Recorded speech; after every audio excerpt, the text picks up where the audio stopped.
Assalamualaikum warahmatullahi wabarakatuh. Waalaikumsalam warahmatullahi wabarakatuh. Selamat siang rekan-rekan pendengar semua. Selamat datang di podcast YDIH Provinsi Banten. Saya perkenalkan, saya Vivit India Andrawina, analis hukum ahli muda pada bagian bantuan hukum Provinsi Banten. Pada episode ini kita akan membedah topik yang sangat strategis dan hangat diperbincangkan akhir-akhir ini, yaitu tentang menata regulasi, mengembalikan manfaat untuk masyarakat pasca putusan kasasi terkait dengan Situ Ranca Gede Jakung. Nah, ini pasti sudah menjadi hal yang banyak diperbincangkan dan menjadi atensi dari masyarakat maupun pemerintah itu sendiri. Terkait dengan putusan kasasi itu adalah putusan paling tertinggi. Jadi di dalam upaya hukum itu kasasi menduduki posisi yang paling tinggi. Putusan akhir, kalaupun memang bisa dilakukan terkait dengan PK itu adalah upaya hukum luar biasa. Nah, tapi ketika memang di upaya hukum yang biasa ditempuh, kasasi adalah upaya hukum yang tertinggi dan memang sudah tidak ada lagi upaya hukum selanjutnya. Yang akhirnya pada putusan kasasi tersebut yang terbit pada tanggal 11 Maret 2026, Provinsi Banten dinyatakan sah untuk mencatat Situ Ranca Gede Jakung di dalam KIB dan SKGUP tahun 2024. Nah, karena hal itu terkait dengan pada saat podcast yang ini, kita pada akhirnya tidak hanya membahas hanya terkait dengan pasal-pasal saja. Jadi kita juga akan melihat bagaimana regulasi, pemanfaatan, dan hal-hal yang membawa kemaslahatan bagi masyarakat. Untuk membedah hal tersebut secara seimbang, adil, dan teduh, pada siang ini dalam podcast yang ini kita menghadirkan dua narasumber yang sangat luar biasa. Yang pertama adalah di tengah-tengah kita sudah ada Pak Kiai Haji Mbai Mulya Sarif. Izin Pak Kiai, beliau merupakan tokoh bangsa dan salah satu founding father untuk pendirian Provinsi Banten, dan senantiasa konsisten menyuarakan keadilan umat. Dan di sebelahnya juga hadir di tengah-tengah kita Kepala Biro Hukum Pak Furkon MSI. Kalau bisa diibaratkan, beliau adalah garda terdepan dari jajaran birokrasi mengenai pengawalan produk hukum serta tata kelola regulasi administrasi khususnya terkait dengan aset daerah. Baik rekan-rekan semua, mari kita mulai obrolan siang ini. Kita akan mulai Pak Kiai dari hal-hal yang tadi sedikit sudah dijelaskan terkait dengan Situ Ranca Gede Jakung. Dalam hal ini apa yang dapat Pak Kiai ketahui dan dapat dijelaskan dari kacamata ketokohan terkait dengan Situ Ranca Gede Jakung? Baik, terima kasih. Bismillahirrahmanirrahim. Assalamualaikum warahmatullahi wabarakatuh. Waalaikumsalam. Alhamdulillah, jadi pertama-tama kita patut bersyukur ya dengan berhasilnya Pemprov memenangkan perkara kepemilikan situs Ranca Gede. Ya memang saya juga nggak tahu namanya dulu, sekitar tahun 80-an sampai 90 saya dulu membina para pengrajin Kecamatan Cikande, khususnya ya di Desa Bandung Boboko gitu ya, sekarang menjadi kecamatan ya. Saya membina para pengrajin. Saya bilang di situ ada situ. Bahkan ada sebuah desa yang bernama juga Situ Terate. Nah, jadi kalau memang itu itu adalah situ Ranca Gede, ya memang pernah ada gitu di situ. Saksi fakta Saya berarti saksi Pak fakta, Kiai. hanya nggak tahu namanya saya waktu itu, saya pokoknya waktu itu membina. Sehingga tahun 90 saya mendapat undangan dari Presiden melalui Bupati Serang waktu itu untuk mendapatkan penghargaan pakar. Jadi pembinaan para pengrajin baik yang bambu, karena di situ banyak disebutnya bambu boboko kan, tempat pembuatan kerajinan bambu yang dibuat menjadi boboko, jadi biru ya, cair. Kemudian saya tingkatkan dengan bekerja sama dengan Fakultas Seni Rupa ITB, dirubah menjadi barang-barang seni dan nilainya lebih jauh. Karena saya tahu itu ada situ. Jadi berarti terkonfirmasi nih Pak Karot bahwa memang di lokasi tersebut ternyata pada masa yang lalu, mungkin puluhan tahun yang lalu memang ada terkonfirmasi adanya situ di sana. Berarti kalau untuk tadi dari penjelasan Pak Kiai, untuk dari sisi regulasi sendiri, bagaimana kira-kira Pak Karot terkait dengan regulasinya? Biro Hukum menghadapi atau menindaklanjuti putusan MA, dan langkah apa saja, langkah krusial apa saja yang sedang ditempuh atau sudah dilakukan oleh Biro Hukum pada saat ini? Ya, terima kasih Bu Vivit. Yang terhormat Pak Kiai, tadi kami juga menyampaikan alhamdulillah tentunya atas putusan kasasi dari Mahkamah Agung. Artinya bahwa yang dilakukan oleh pemerintah Provinsi Banten dengan mencatat situ Gede Jakung ini, situ Ranca Gede Jakung menjadi barang milik daerah Provinsi Banten adalah sudah sah. Artinya bahwa Pergub tersebut dan KIP-A itu memang sesuai dengan kewenangan dari Pemprov Banten. Dan ke depan langkah apa yang kita lakukan, Pak Kiai, saat ini kita sedang berhati-hati sekali nih. Kita sedang mengkaji dari instansi yang terkait dengan aset, sudah mengkaji bagaimana sih ke depannya kira-kira solusi-solusi apa saja yang bisa kita tempuh. Kemudian dari instansi yang terkait dengan kewenangan situ juga, dalam hal ini adalah SDA, itu juga sedang mengkaji. Karena kita tidak hanya menginginkan bahwa aset itu kembali ke kita dan kita miliki, tetapi lebih dari sekedar itu, bahwa fungsinya itu tetap bisa berfungsi. Karena fungsinya lebih besar ya, dalam rangka penyerapan air dan lain sebagainya terkait dengan lingkungan lah. Jadi yang kita harapkan bahwa ke depan aset ini menjadi milik Pemprov Banten seutuhnya dengan fungsi yang maksimal seperti itu. Berarti Pemprov Banten punya komitmen ya Pak ya terkait dengan menjaga aset, terkait dengan pemanfaatannya untuk kemaslahatan masyarakat.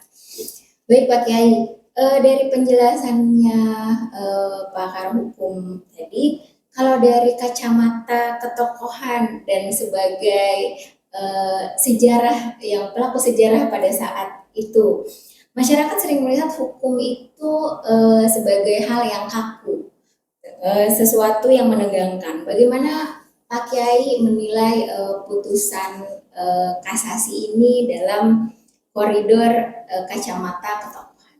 Ya, kita melihat sekarang kawasan itu kan sudah jadi kawasan industri ya, kemudian juga menyerap tenaga kerja mungkin puluhan ribu.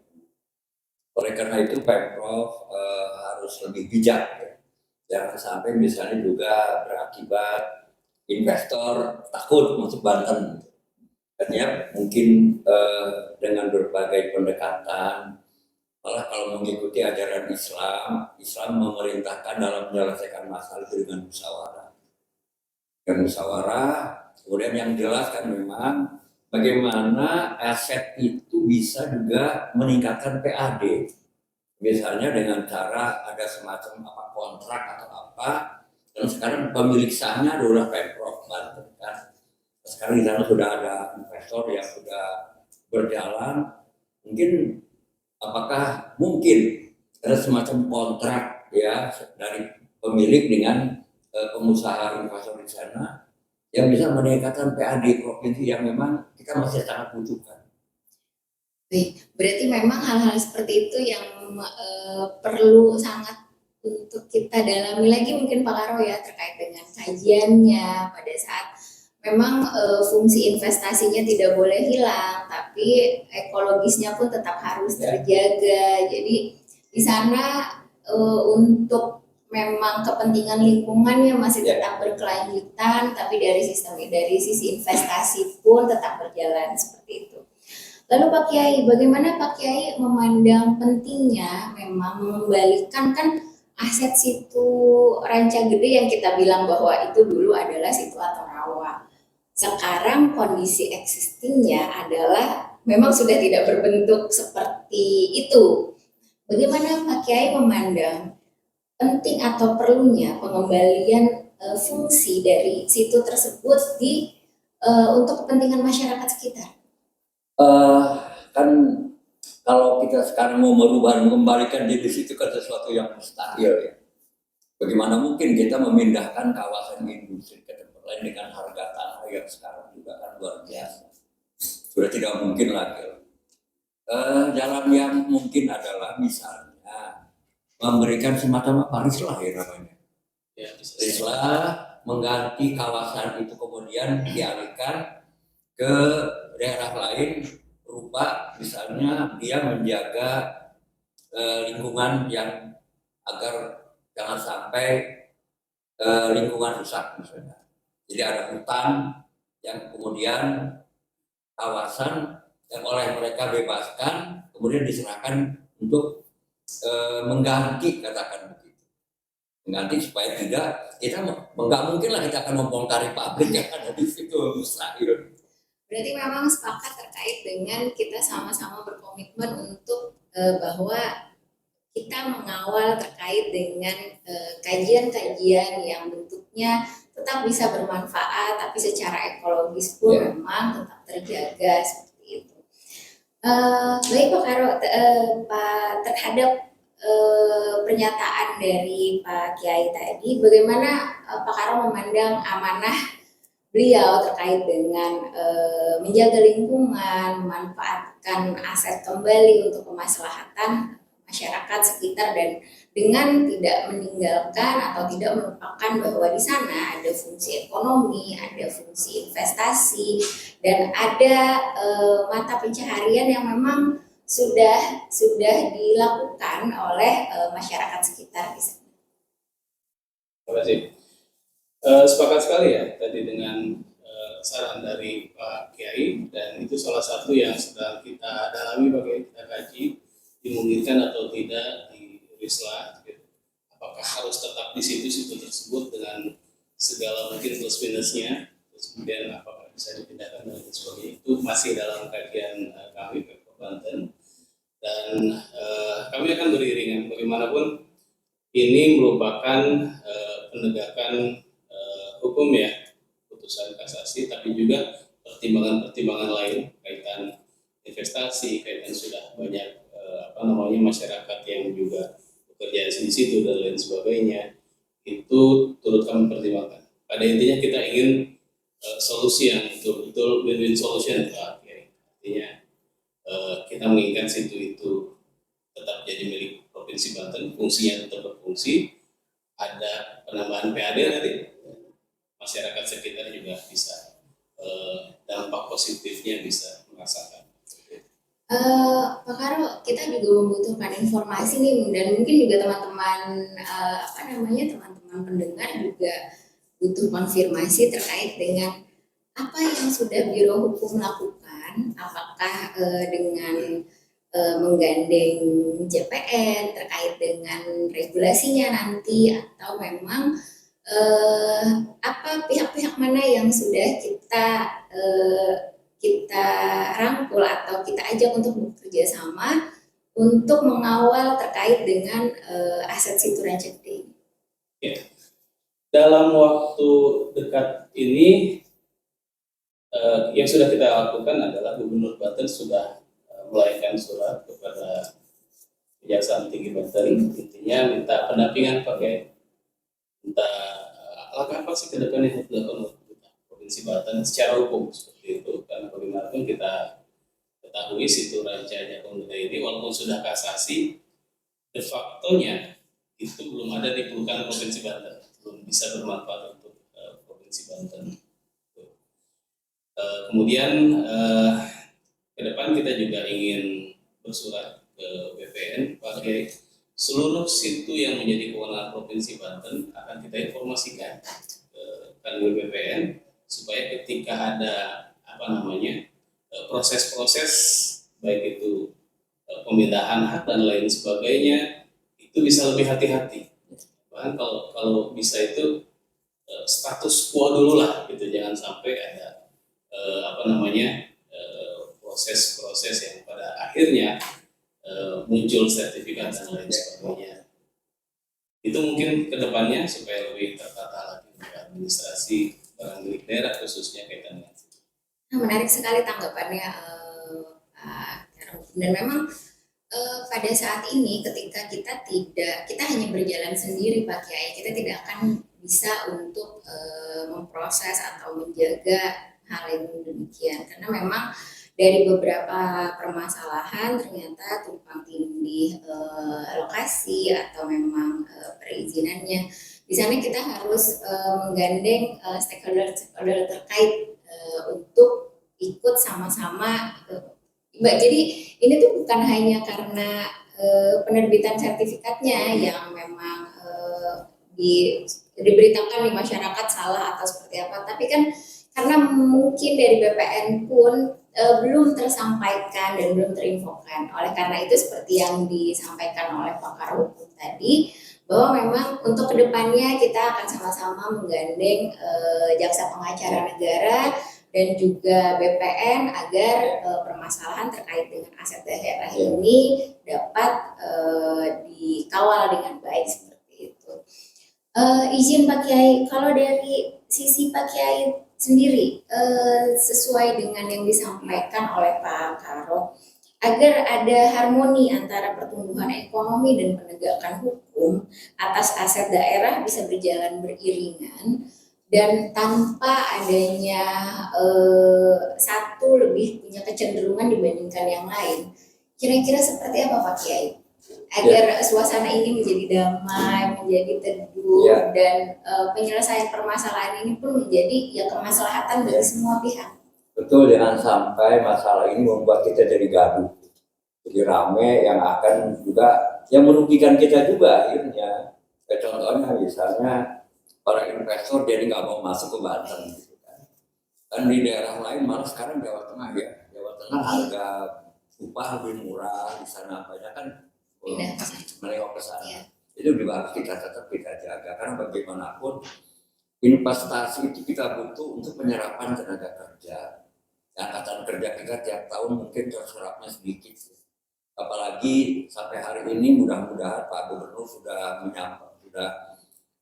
saya seperti saya sampaikan di awal beliau menjadi gubernur itu, yaitu kenapa pengangguran tinggi, investasi tinggi. Karena dunia pendidikan dan dunia industri tidak nyambung. Ya, gak link and match kata bahasa kerennya. Kita punya kawasan industri misalnya kimia, dari mulai Bojonegara, Gerem sampai ke Anyer. Ada berapa SMK kimia kita misalnya. Ada berapa politeknik yang ada kaitannya dengan kebutuhan industri. Itu yang sebetulnya harus kita pikirkan gitu. Oke lah, memang pemerintah punya hak memaksa. Jadi dalam hal ini ya kita harus sangat hati-hati. Karena tadi ada dampaknya kepada para investor yang akan masuk. Yang kedua, tenaga kerja yang sudah terserap. Mau kemana mereka? Kalau kita tiba-tiba udah kita jadikan lagi situ misalnya gitu. Nah, tadi betul sudah diambil langkah oleh Pemprov ya, melalui Kepala Biro Hukum untuk meminta pendampingan dari Kejaksaan Tinggi selaku pengacara negara. Dan kemudian kalau misalnya masih bisa ditempuh, ada semacam musyawarah ya antara Pemprov Banten dengan Menteri ATR BPN ya, supaya masing-masing jangan ngotot lah. Menurutkan ego. Jadi kan ada bahasa agama itu, kalau tidak dapat semuanya jangan tinggalkan semuanya, kata dia begitu. Ini mudah-mudahan eh, dengan diakuinya oleh pemerintah ya sekarang sebagai aset Pemprov Banten, kalau kita diamkan juga jadi temuan BPK nanti. Ya, ini aset kok nggak diapa-apain gitu. Pasti kan dari temuan BPK. Ada apa ini? Itu kan. Nah itulah mudah-mudahan ya ke depan kita mengambil langkah-langkah yang bijak tanpa harus menimbulkan kegaduhan, tapi kemudian kita bisa berhasil, kata orang Sunda mah, nah kalau benang China era itu. Alhamdulillah. Alhamdulillah memang hari ini itu diskusi hari ini itu sangat komprehensif, sangat padat, regulasi, namun sangat penuh dengan pesan kemanusiaan. Pak Karo dan Pak Kiai, terima kasih atas waktu dan kehadirannya, terima kasih atas pengetahuan-pengetahuan yang diberikan, terima kasih atas bimbingan yang ini ayah kita bersama.